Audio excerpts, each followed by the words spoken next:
Olá, o Brasil Eleitor está no ar e mostra os julgados que marcaram história no TSE. Se o marido e a mulher não podem, existe um impedimento, também vai se aplicar a famílias homoafetivas. E ainda, a história das eleições no Brasil. Nós tínhamos tido alguns golpes decepcionantes, a expectativa de direta e já, com grandes manifestações na rua. Servidores do TRE de Pernambuco passam por curso de logística para distribuir com segurança as mais de 20 mil urnas no estado. Para esse tipo de serviço, não é preciso abrir licitação, mas o TRE de Pernambuco decidiu fazer mesmo assim. Tem também o recado do eleitor direto do estádio do Pacaembu, em São Paulo. E o meu recado para os governantes é que eles invistam mais na nossa saúde. E no TRE do Acre, tecnologia vai garantir agilidade no trâmite dos processos, além de preservação ambiental. O sistema é de fácil uso e de fácil implantação. Esses são os assuntos que você confere agora no Brasil Eleitor.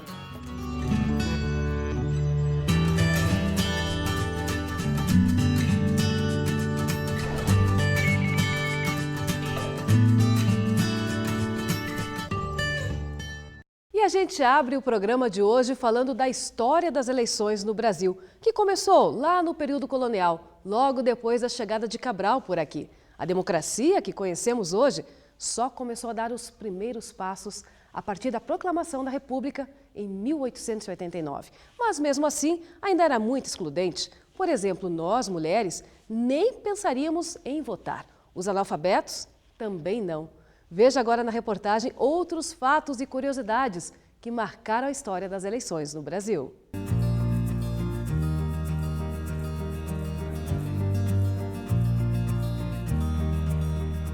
Para entender a história do voto no Brasil, precisamos voltar no tempo.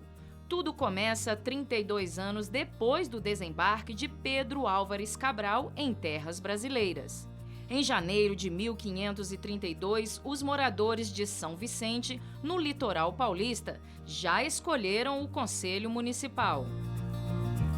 Em 1824, nasceu a primeira Constituição e com elas as normas para as eleições, que na época eram indiretas. Apenas os nobres participavam. O voto não era secreto nem obrigatório. Não existia título de eleitor. E só podia votar quem tinha mais de 25 anos. E olha só, era preciso comprovar uma renda mínima de 100 mil réis. Escravos e mulheres não tinham direito ao voto. A Constituição de 1824 ela é muito interessante em alguns aspectos do ponto de vista histórico, porque nós estamos falando de uma Constituição que, se porventura nós lermos sem saber exatamente de que período e de que país se trata, a gente vai achar ela muito democrática, né? Ela começa dizendo que todos os brasileiros são livres, que têm todos os direitos e tudo mais. No entanto, existem palavras que não são citadas na Constituição. Duas palavras interessantes: mulher, não existe esse termo nessa Constituição. Negro, não existe esse termo nessa Constituição. Essa Constituição ela é organizada de tal maneira em que ela deixa claro, pelo que ela não diz, quem são aqueles que vão participar da vida política. O voto direto para presidente e vice só ocorreu em 1891 com a nova Constituição. Por muito tempo, a cédula foi depositada em urnas de madeira. Nesse momento, o voto começa a ser mais ou menos disciplinado, começa a se conceber a ideia de que o voto deve ser secreto, mas ele é secreto, só que cada candidato produz a sua própria cédula, da maneira como achar que deve. O que significa dizer que o indivíduo que leva o voto para depositar no envelope, para dali botar na urna, ele está com voto explícito para que todos saibam. Em 1932 surge a Justiça Eleitoral. Só então a mulher ganhou o direito de votar e o sigilo do voto passou a ser garantido. Em 1955, a Justiça Eleitoral introduziu as cédulas de votação. Juscelino Kubitschek é eleito presidente e cumpre a promessa de mudança da capital, do Rio de Janeiro, para Brasília, no coração do país.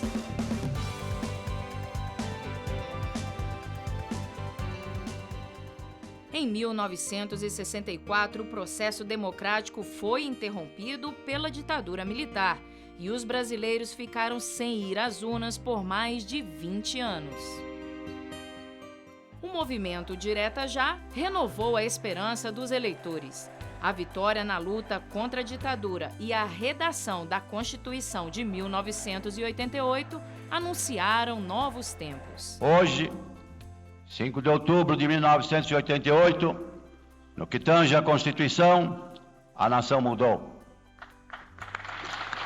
Foi a Constituição que reestabeleceu as eleições diretas e garantiu o voto facultativo aos analfabetos, aos maiores de 70 e também aos jovens entre 16 e 17 anos. Todo o processo da Constituinte foi um marco, né? Porque nós tivemos, durante o processo da elaboração da nova Constituição, uma participação ativa da sociedade civil, que vinha crescendo de expectativas em relação à concretização, né, da fase final da transição democrática, porque nós tínhamos tido alguns golpes decepcionantes, a expectativa de direta e já, com grandes manifestações na rua. Em 1996, os brasileiros votaram pela primeira vez usando a urna eletrônica. Foram 32 milhões de eleitores que votaram em 70 mil urnas como essa. E em 2011, a Justiça Eleitoral passou a adotar mais um mecanismo de segurança, a identificação biométrica. Com isso, nós ganhamos celeridade, precisão, recursos de auditabilidade, de segurança, todos os recursos que a tecnologia nos proporciona e nos apresenta a cada dia por meio da sua evolução. Com tantas evoluções assim, é impossível não pensar na importância do voto. O único caminho para se construir uma sociedade forte e justa. Eu não posso entender o voto como o momento ápice e esquecer de que é todo um processo político continuado. Então, o fato de eu ter garantias de que eu vou votar e o meu voto vai ser contado é um passo muito importante. Se eu não tiver esse processo, eu não tenho, dentro das democracias representativas, o início das discussões democráticas.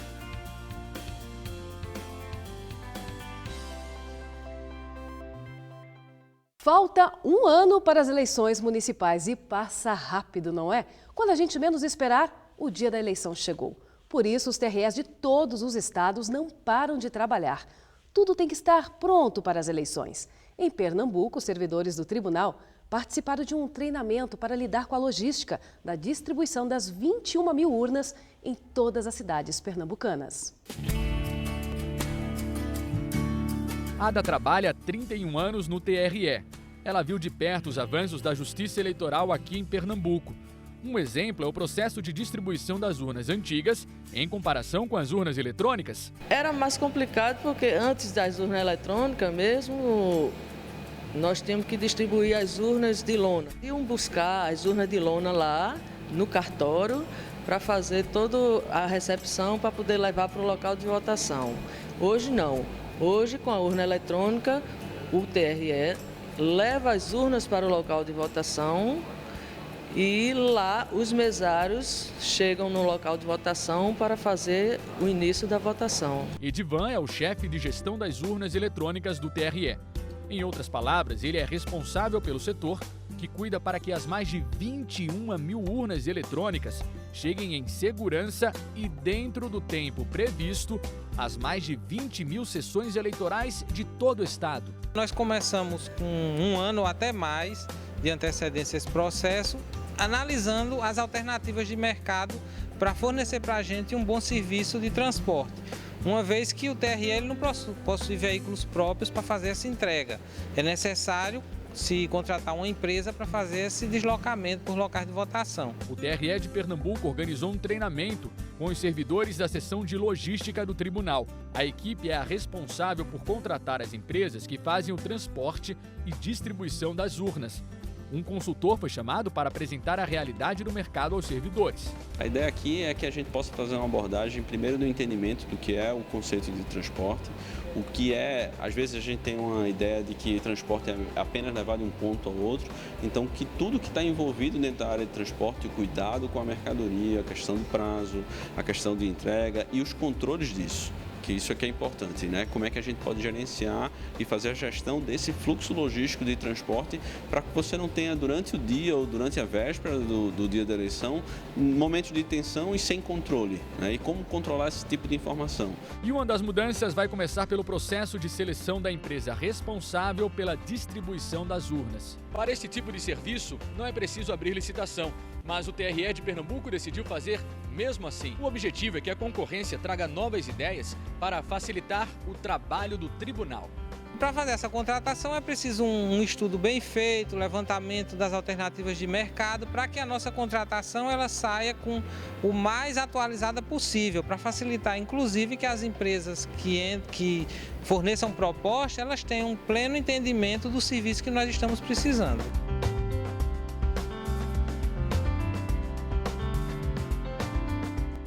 Veja daqui a pouco, tem recado do eleitor direto do estádio do Pacaembu, em São Paulo. Eu volto em instantes.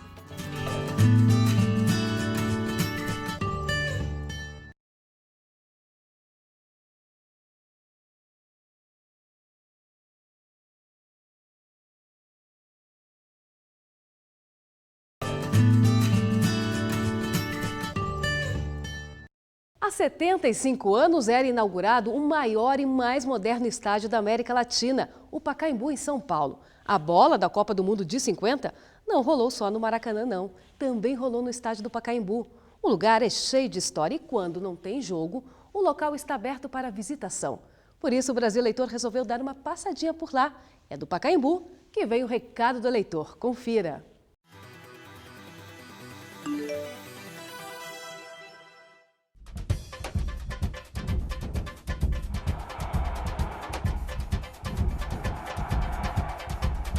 Arquibancadas com capacidade para 40 mil pessoas. Este é o estádio do Pacaembu, inaugurado há 75 anos pelo então presidente Getúlio Vargas. Na época, ele foi considerado o maior e mais moderno da América Latina. Hoje, essa parte aqui fica aberta para visitação, porque há 7 anos ele abriga o Museu do Futebol. O museu foi dividido em 2 pavimentos com 16 salas. Nós resolvemos iniciar a visita aqui pelo segundo andar, onde existem 8 salas que são separadas por este corredor. E daqui a visão é incrível. A gente vê toda a Praça Charles Miller, que também virou um ponto turístico da cidade, porque fica justamente em frente ao estádio do Pacaembu.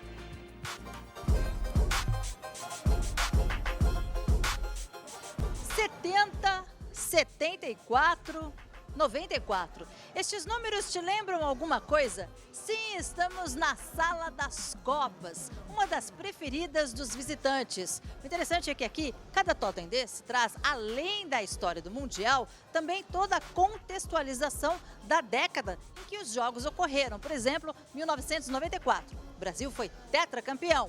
1996, houve a morte do grupo Mamonas Assassinas num acidente aéreo. E em 1992, o impeachment do ex-presidente Fernando Collor de Mello.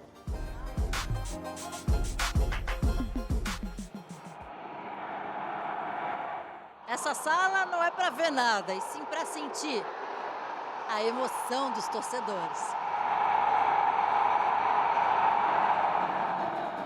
E hoje o Brasil Eleitor está aqui no Museu do Futebol de São Paulo para saber dos eleitores quais são os recados que eles têm para dar aos nossos governantes. Meu nome é Valdemar, eu trabalho aqui há 48 anos aqui no estado do Pacaembu. Aqui eu criei minha família, trabalho até hoje e gosto do meu trabalho. Falta emprego no trabalho porque tem muita gente depois dos 40 anos não consegue arrumar emprego.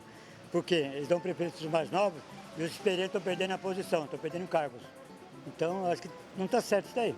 Oi, meu nome é Ellen Souza, eu sou auxiliar administrativo e o meu recado para os governantes é que eles invistam mais na nossa saúde, porque a nossa situação hoje no Brasil é muito precária. A nossa maior dificuldade hoje é encontrar um hospital que tenha todo pronto atendimento. Meu nome é Alberto Nonato, sou engenheiro. Meu recado para os governantes é: mais educação. Mais educação porque, com educação, a população vai precisar menos do governo no futuro. Porque ela vai poder bancar sua saúde, sua própria educação dos seus filhos, ou seja, um estado menor, uma população melhor. Meu nome é Maria da Piedade, minha profissão é assistente administrativo comercial. No momento eu estou trabalhando temporariamente como feirante, porque está faltando trabalho aqui, educação e saúde.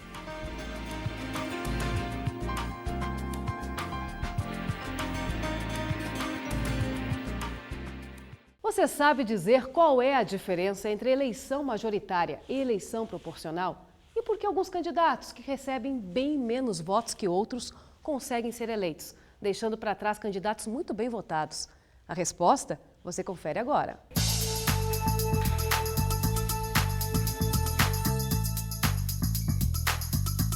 Você sabe por que um candidato com 500 votos pode ser eleito, enquanto o outro que conseguiu 1.500 não? São lógicas que não entrou na minha cabeça também. Acho que a eleição é de quem ganhou os 1.500 votos. A legenda que faz o candidato ser eleito. Tá? A resposta para essas e outras perguntas estão no sistema eleitoral brasileiro. Atualmente, no Brasil, nós temos duas formas de eleger nossos representantes: sistema majoritário e proporcional. Os dois estão detalhados no Código Eleitoral. O sistema majoritário, por exemplo, é usado para eleger os chefes do Poder Executivo, ou seja, prefeitos, governadores e presidente da República. Existe o sistema majoritário simples, que é apenas pela maioria dos votos. Então, o candidato que receber a maioria dos votos, independente de porcentagem, ele é eleito naquela eleição. E, no caso do sistema majoritário absoluto, ele precisa de 50% mais um dos votos para serem eleitos. No caso dos prefeitos, nos municípios até 200 mil habitantes, se utiliza o sistema majoritário simples, que é apenas com a maioria dos votos. E se o candidato não conseguir mais de 50% dos votos válidos? Caso ele não seja eleito com 50% mais um dos votos válidos, ele vai para o segundo turno e aí os dois principais candidatos que receberem o maior número de votos válidos no primeiro turno irão disputar o segundo turno. E o vencedor será aquele que receber a maior parte dos votos. Já o sistema proporcional é usado para a eleição de deputados federais, estaduais, distritais e vereadores. O sistema atual é o proporcional com lista aberta, o que permite o eleitor votar tanto no candidato como na legenda. Por isso, muitas vezes, um candidato com muitos votos ajuda a eleger outros que tenham recebido poucos votos. Por isso, a importância dos partidos de pensar a conveniência ou não de formar coligações. Para se chegar ao resultado final no sistema proporcional, são aplicados os chamados quocientes eleitoral e partidário. O quociente eleitoral é definido pela soma do número de votos válidos, dividida pelo número de cadeiras em disputa.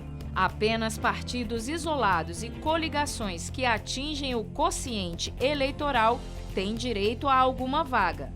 A partir daí é a vez de analisar o quociente partidário, que é o resultado do número de votos válidos obtidos pelo partido ou coligação, dividido pelo quociente eleitoral. O saldo da conta corresponde ao número de cadeiras a serem ocupadas pela legenda ou coligação.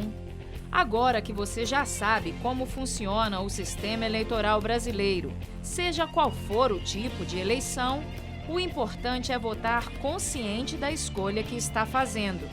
Afinal, é por meio do voto que podemos melhorar o dia a dia da nossa cidade, do nosso país. Esse voto tem que ser consciente para que nós tenhamos eleições mais limpas, né?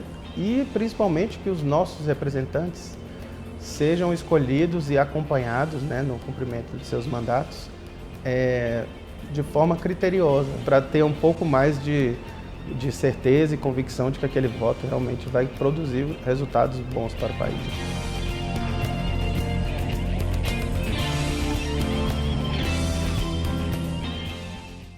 De impeachment de presidente à relação homoafetiva de candidatos. Veja depois no intervalo os julgados do TSE que marcaram história.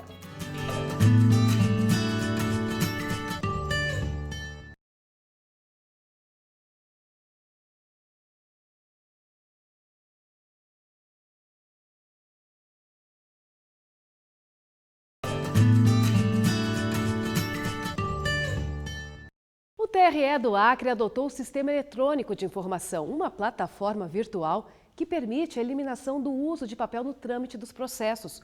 Um ganho para o meio ambiente e também para o cidadão é que a tecnologia vai permitir maior agilidade na tramitação dos documentos. Veja na reportagem.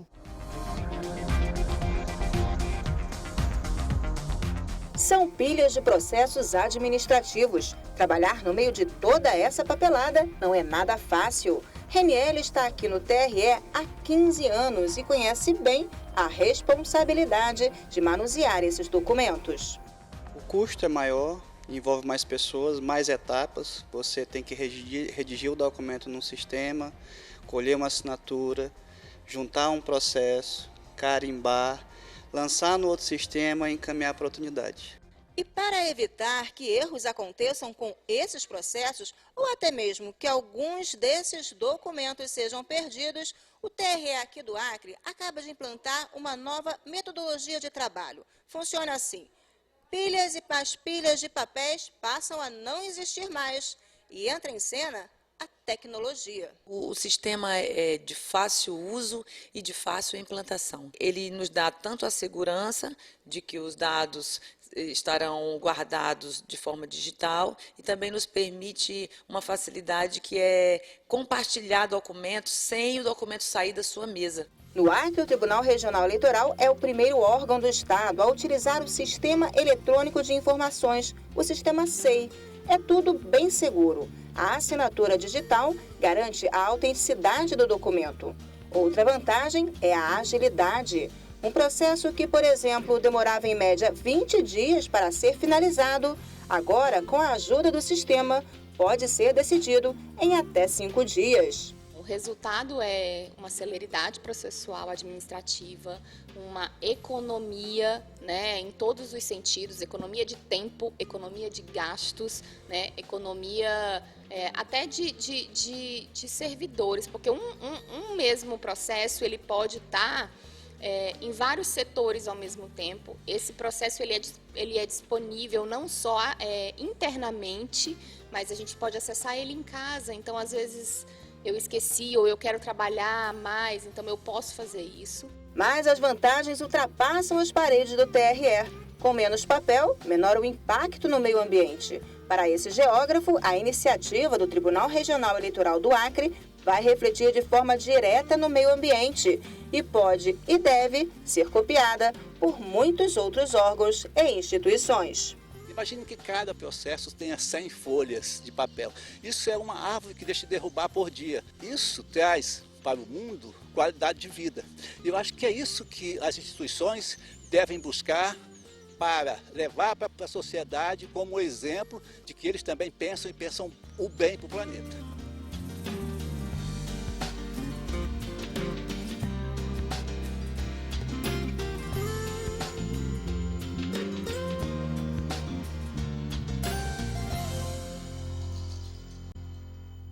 Desde a redemocratização da Justiça Eleitoral há 75 anos, o TSE teve que julgar decisões históricas e até curiosas. Desde o impeachment presidencial, a possível candidatura de um dos maiores apresentadores de TV a abusos de poder de político. A gente preparou uma reportagem para mostrar como esses casos chegaram ao TSE e como foram julgados. Confira! Ao longo dos anos, o Tribunal Superior Eleitoral atuou em momentos marcantes da história política do país. É o impeachment do então presidente Fernando Collor de Mello, em 1992.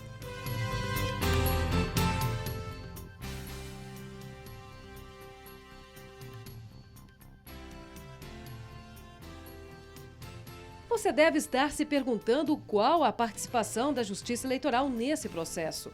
É que em 1998, 6 anos depois do seu impedimento, Collor tentou se candidatar novamente a presidente da República, mas teve o pedido do registro de candidatura negado pelo Tribunal Superior Eleitoral. Os defensores do Collor argumentavam o seguinte, olha, ele pode se candidatar, né, à presidência, ele não pode exercer a função pública. E, a rigor, né, seriam coisas distintas. Como é que uma pessoa vai se candidatar à maior função pública que existe, que é a de presidente da República, né, e simplesmente não vai poder exercer essa função pública. Então, o exercício da função pública, evidentemente, envolve essa questão da candidatura. Olha, se você não pode se candidatar, você também não pode exercer. Então, você é inelegível, inclusive você não pode nem se candidatar ao cargo de presidência. Em razão disso, ele acabou não concorrendo, né, ao cargo de presidente da República na oportunidade.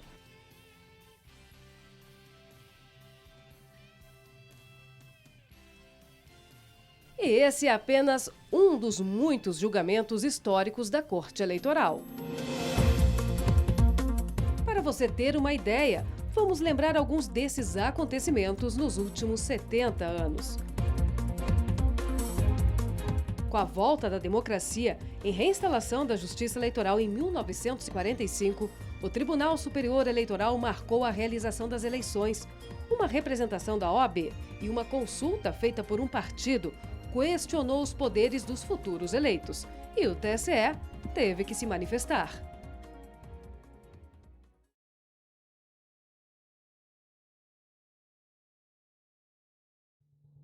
Em 2007, o TSE decidiu sobre o princípio da fidelidade partidária, que trata da obrigação que um político deve ter com o partido a que pertence.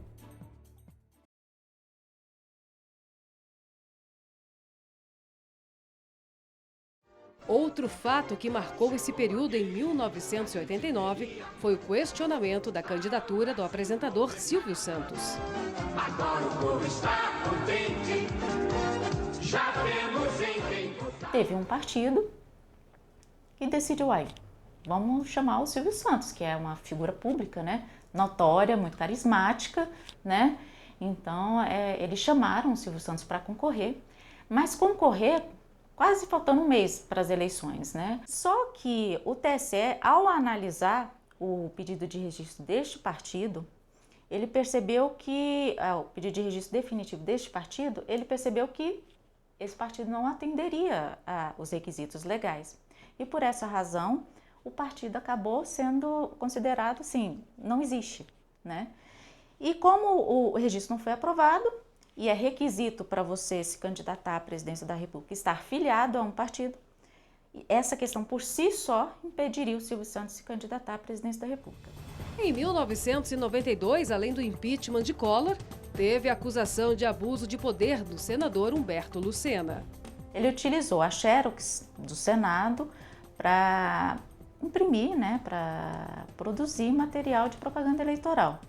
E não obstante isso, né, ele chegou a tirar uma série de cópias, ele ainda utilizou um convênio que o Senado tinha, né, com o Correio para mandar, né, o material de propaganda eleitoral para a cidade onde ele faria, né, que ele participaria das eleições. Na época, ele até chegou a se eleger, né, mas depois que ele se elegeu, o TSE julgou o caso, constatou realmente que havia um abuso, né? Em razão disso, ele foi afastado do cargo, né, dele e acabou perdendo, né, o cargo. Em 2004, o TSE julgou pela primeira vez um caso de inelegibilidade em consequência de uma relação homoafetiva entre uma pré-candidata e a prefeita de um município paraense. E o TSE, nessa oportunidade, chegou à conclusão seguinte, olha,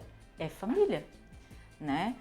Se serve para homem e mulher, serve para mulher e mulher, homem e homem, né? Se eles têm uma união estável, é evidente que não pode concorrer. Os julgamentos do TSE interferem na vida de cada brasileiro. A missão do tribunal é sempre lutar pela democracia.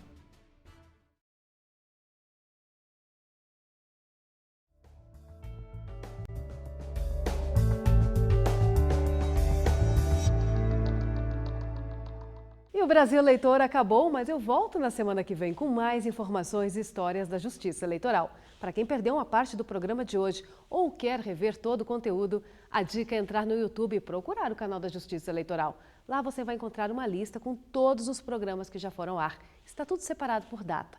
Agora, se você tem alguma dúvida sobre a Justiça Eleitoral, Aí a dica é escrever pra gente. Não entendeu algum assunto, quer sugerir uma reportagem? Escreva para o endereço brasileitor@tse.jus.br. Obrigada pela sua companhia e até o próximo programa. Tchau!